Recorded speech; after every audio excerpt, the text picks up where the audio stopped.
profesional capacitado en el campo de psicología clínica y neuropsicología.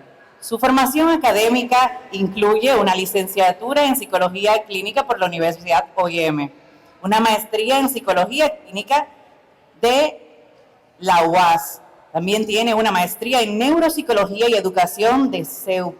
Además que posee una amplia gama de conocimientos y habilidades en el campo de la evaluación del neurodesarrollo.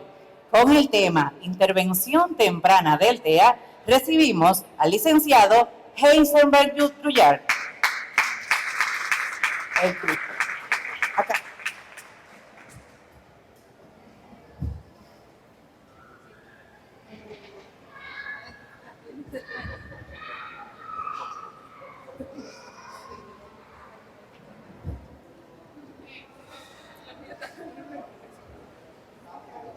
Hello, hello. Buenas tardes, señores. Buenas tardes. Buenas tardes. Yo no puedo creer que ustedes a las 2 de la tarde no hayan comido, ¿eh? Entonces vamos a intentarlo de nuevo. Buenas tardes. Así me gusta. Paso número 1 para la intervención en personas con autismo es el ánimo, señora. Hay que tener ánimo y vocación. ¿Okay?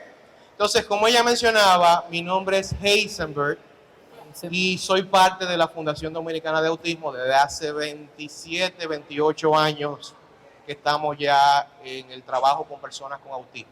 ¿Okay? El día de hoy vamos a hablar un poquito de la intervención en el autismo, y cuando hablamos del autismo, hablamos de un trastorno que afecta la comunicación en sentido general.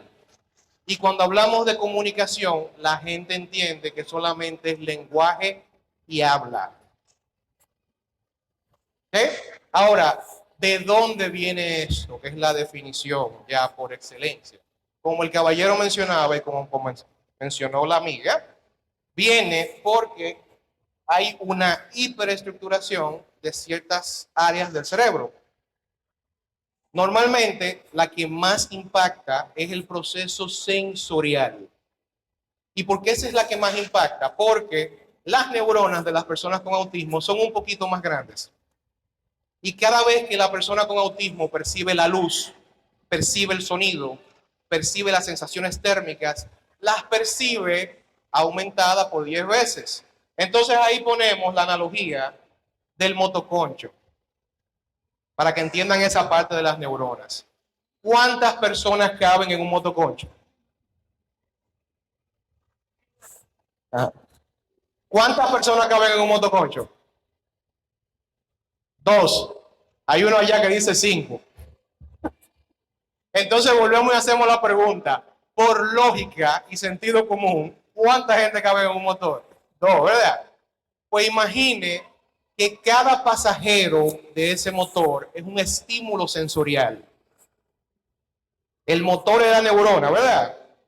El estímulo sensorial es todo lo que yo oigo, percibo, huelo, todo. Cada vez que eso se monta, ese motor se va. Ese motoconcho es la neurona suya de una persona que conocemos como neurotípica, ¿verdad? Las personas con autismo, las neuronas vendrían siendo desde un minibús hasta una onza. ¿Cuántas personas caben en un minibús o una onza?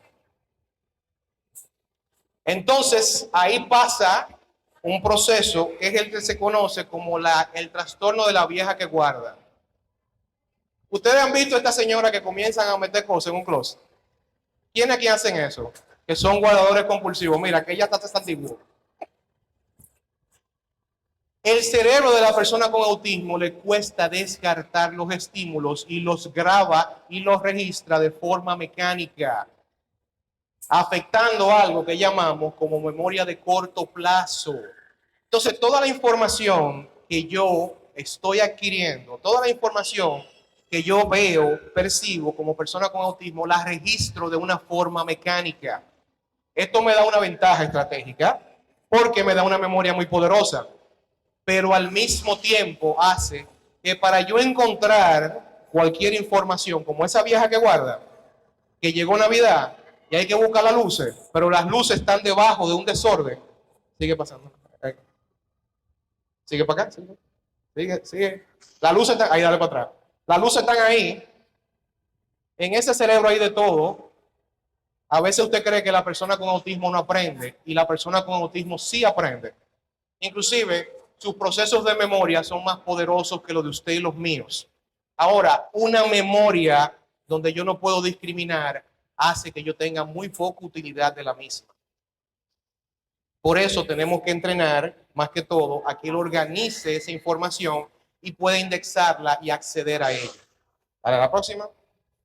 Cuando hablamos de todo esto, decimos que es un trastorno de la comunicación. Cuando hablamos de comunicación, a veces usted entiende, como le decíamos anteriormente, que es lenguaje y habla.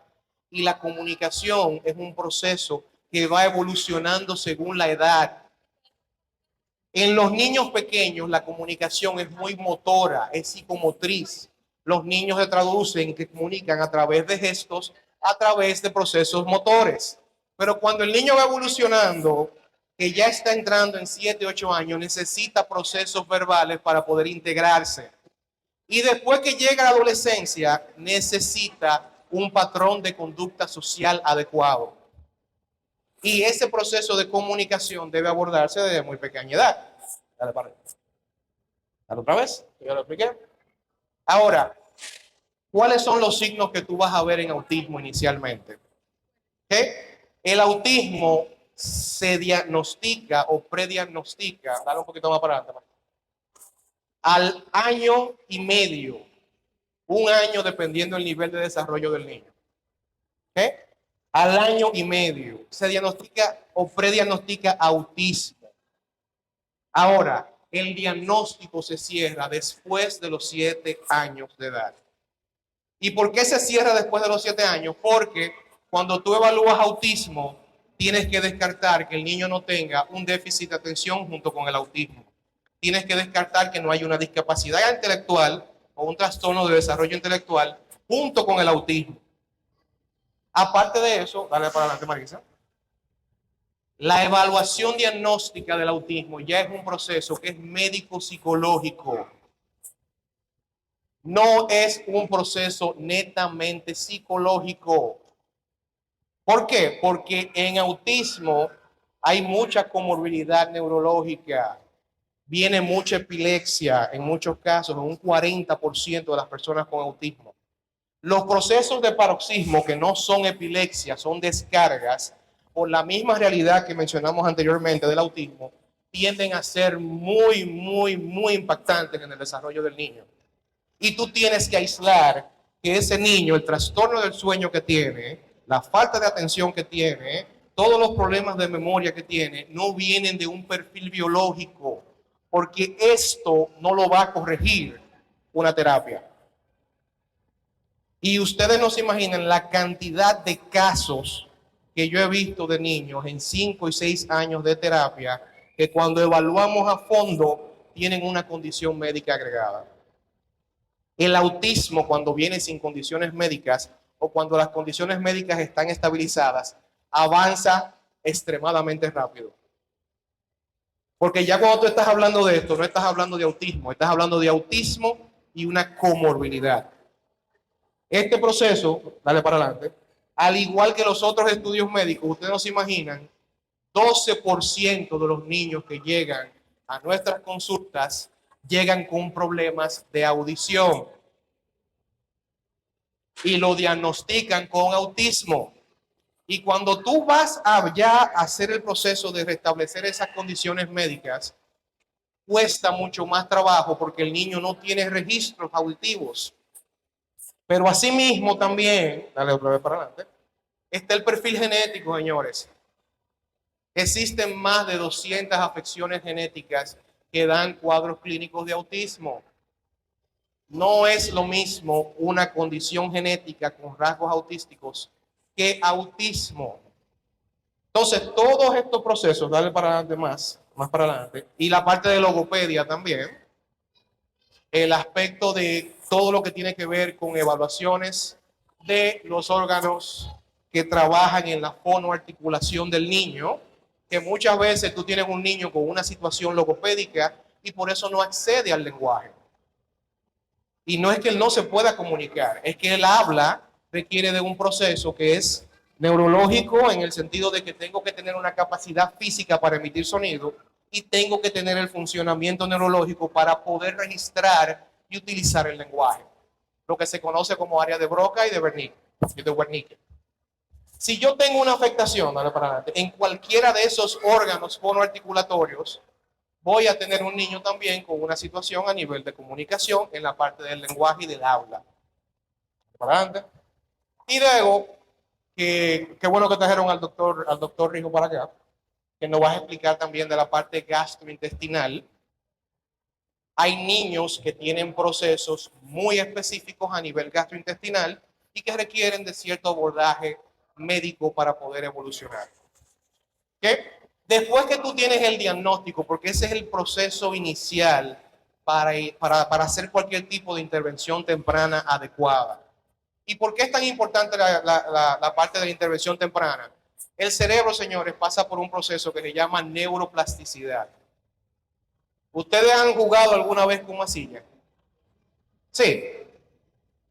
Cuando tú comienzas a utilizar la masilla nueva, la masilla es muy maleable.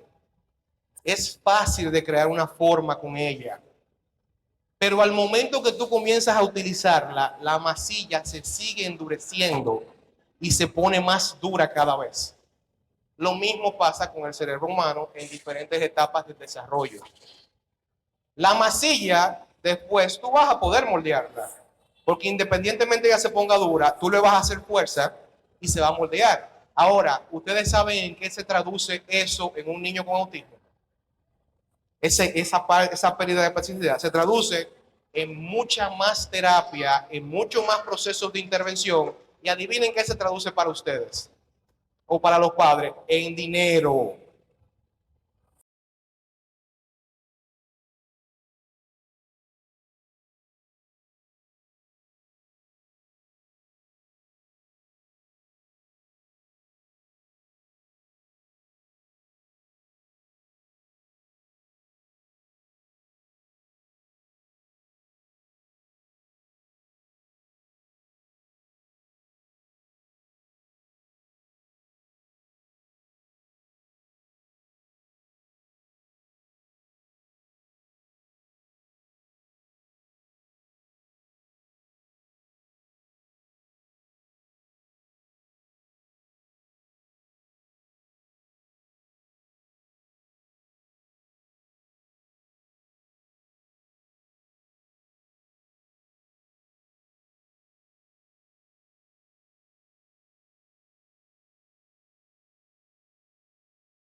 entender es que cuando, y esto es algo que siempre le digo y le recuerdo a los padres, cuando hablamos de autismo, no hablamos de persona con autismo, ¿ok? No hablamos de persona con autismo, hablamos de una familia con autismo, ¿ok? Una familia que tiene un padre en un proceso de duelo, que tiene un hermano en un proceso de duelo, que tiene una abuela en un proceso de duelo, y muchas veces ese mismo proceso de duelo necesita igual o más intervención que el mismo niño. Porque si ustedes están preocupando por la felicidad de sus hijos, quiero recordarles que una de las cosas que tienen las personas con autismo en su proceso endocrino es un exceso de serotonina en plaquetas. Ustedes saben que la serotonina es la droga de la felicidad, ¿verdad? Ese niño no va a ser infeliz. Mientras usted le tenga su comida y lo que a él le gusta, él no va a ser infeliz. Quien va a sufrir el estigma social es usted como familia. Es usted, no el muchacho. El muchacho va a seguir su vida tranquilo, pero usted lo va a sufrir. Entonces, muchas veces cuando yo le planteo a los padres el abordaje de los niños, le digo, sean un poquito egoístas con ustedes mismos. Háganlo por el niño, pero háganlo para que su familia tenga una mejor dinámica de vida. Ese que ustedes están viendo ahí, ese es mi querido hermano Ray. Ray tiene una condición de autismo, actualmente es leve moderada. Ray tuvo autismo severo desde pequeño. Autismo severo con epilepsia severa. O sea, Ray no podía medicarse para la epilepsia. Convulsionaba sí o sí. Sí o sí. Ray actualmente, cuando yo me iba a mudar de la casa de mi mamá, yo me lo quería llevar. Sí, porque Ray cocina, Ray friega, Ray lava. Y Ray me iba a ahorrar 15,000 pesos de una trabajadora. Pero al mismo tiempo, Ray también tiene su puesto en la fundación y él gana dinero. Mami se lo chapea todo porque es la querida. Se lo quita todo, pero independientemente de que él tuvo una epilepsia que cada vez que Ray convulsionaba, volvía a 2 años de edad y había que limpiarlo, había que enseñarlo a bañarse, había que enseñarlo desde cero a todo. Él actualmente es un ente funcional de la sociedad, inclusive sin tener lenguaje. Es tanto así que él es mi compañero de bebida cuando yo bebía. Era mi compañero de bebida cuando yo bebía. Y la anécdota que le digo también es que parte del proceso que yo he podido ver en las personas que he trabajado ha sido la aceptación de la familia. La aceptación de la familia no es empatía, señores. Cuando tú hablas de aceptación, es aceptar que el niño tiene una situación y que hay cosas que tú tienes que limitar. Hay cosas que tú tienes que entender que no puedes querérmelo con pena. Porque al final del día, cuando yo salía con él y él se daba su trago, él se ponía en modo vibrador y comenzaba a mover la cabeza. No le voy a decir que no, al principio eso a mí me llenaba de ira, las miradas de las personas. Yo me incomodaba, yo decía, coño, pero... Llegó un momento que yo lo que comencé a hacer fue que cuando él se ponía en vibrador, yo me ponía en vibrador también. Y todo el mundo decía, vamos a soltar estos tigres en banda, pues estos están tostados los dos de la cabeza. Pero al final del día, lo que yo hacía era que iba y lo presentaba mesa por mesa. Y algo que sí les digo que siempre hice fue que siempre lo presenté por su nombre, no autismo. Mira, él es Ray, es mi hermano. Si me preguntaban, yo decía, sí, él tiene una condición y procedí a explicar la condición. Entonces, lo que le quiero dejar con esto al final del día dicho es que antes de la condición hay una persona ahí detrás. Hay una persona con derechos, hay una persona con necesidades, hay una persona con una personalidad característica de él. Y la terapia nunca va a ir orientada a quitar eso. Va a ir orientada a que las cosas que no me lo dejen desarrollarse, se modifiquen, pero dejando su esencia, dejando lo que él es como ser humano. ¿Okay? Entonces, señores, nada, para mí un placer estar aquí con ustedes el día de hoy. Si tienen alguna pregunta que quieran hacer. No, allá. Para el tema de los colegios, ¿dónde uno puede buscar información de cuáles colegios tienen inclusión y todo eso? Mire, el término de inclusión es un término que es muy bonito en teoría. ¿Ok? Es muy bonito, es hermoso, precioso. Yo siempre he dicho que la inclusión real es darle al niño la competencia para que él pueda sobrevivir allá afuera. Pero con la inclusión, lo que yo siempre recomiendo a los padres es que se entrenen en los sistemas de intervención para cuando tú vayas al colegio, tú saber qué te van a vender. Yo tengo una lista de varios colegios que tienen inclusión, que sí, a sinceridad son inclusivos. Son extremadamente costosos porque le cobran un paquetón de dinero, pero lo que siempre he dicho es, entrénense en el sistema, papás. Entrénense en saber las metodologías. Vuélvanse coterapeutas, porque cuando usted vaya a un sitio o busque un servicio, usted va a saber lo que le van a vender. Porque ese es el problema más grande aquí. Llega el papá y le dicen que están usando una metodología, pero no hay retroalimentación, no hay seguimiento, no hay un proceso de entrenamiento hacia ustedes. Entonces, por aquí hay colegios que son inclusivos. Después yo te puedo mandar una lista. ¿Okay? Pero son costosos, o sea, son muy costosos. Porque inclusive, miren, la inclusión, nosotros tenemos una escuela, ¿verdad? En la escuela hay varios tipos de colegios. Tú tienes un colegio de educación específica o especial, que ahí solamente hay personas con condiciones. Tienes un colegio inclusivo, que es el colegio que funciona con una estructura que son pocos niños, son 10, 15 niños, son 2 maestras, es una psicóloga por aula. Eso es un colegio inclusivo. Tienen todos los métodos de intervención. Ahora tú tienes otro colegio que aceptan niños con condiciones. Normalmente ese colegio puede ser inclusivo si tiene una maestra de apoyo. Puede ser inclusivo. Pero el problema con eso es que si la maestra de apoyo no está entrenada, se vuelve una muleta para el niño. Entonces, el tema con eso es que si el padre conoce los procesos de intervención, si el padre sabe qué exigir y si el padre sabe qué buscar, tú vas a tener inclusión en cualquier colegio. ¿Entiendes? Aparte de eso, nuestras instituciones también le dan capacitación a padres y a maestros. Nosotros trabajamos muy de la mano con el Ministerio de Educación, porque entendemos que ustedes hacerse competentes es la forma más efectiva actualmente, porque aquí no hay regulación. Al no haber regulación, aquí todo el mundo hace lo que da la gana. Entonces ustedes, sabiendo lo que tienen que hacer y lo que van a buscar, pueden obtener una inclusión. Es la forma más sencilla. Eso que tú decías de coterapeuta, ¿cómo podemos nosotros nutrirnos? ¿De qué forma? Como tú dices, quizás ustedes lo ofrecen, pero ¿qué nos recomiendan? Bueno, miren, nosotros tenemos capacitaciones para padres. En la fundación siempre ha habido capacitación para padres, donde se enseña la metodología adaptada, metodología Teach adaptada y PECS adaptado para nuestro país. ¿Okay? Es la forma, digamos, más sencilla de usted poder tener un resultado efectivo de un proceso de intervención. Porque, como les explicaba, si yo le enseño 10 palabras al niño, yo he llegado a tener niños que están en terapia del habla, que son bien efectivas, pero el niño tiene un vocabulario de 800 palabras, por ejemplo, con 4 años, pero el niño no sabe decir yo quiero agua.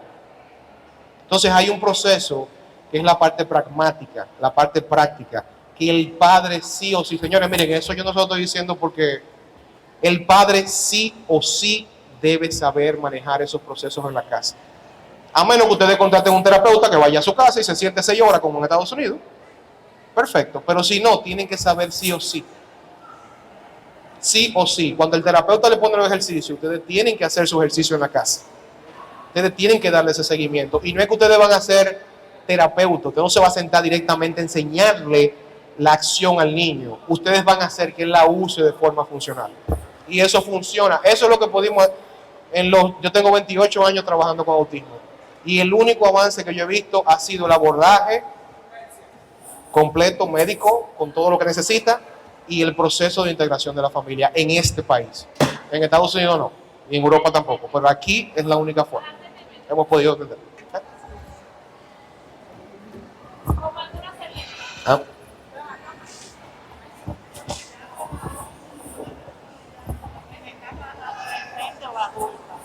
Porque en mi caso yo tengo un adulto. Y las terapias, en su mayoría, van del psicólogo al psiquiatra, a conductual. ¿En qué momento yo debo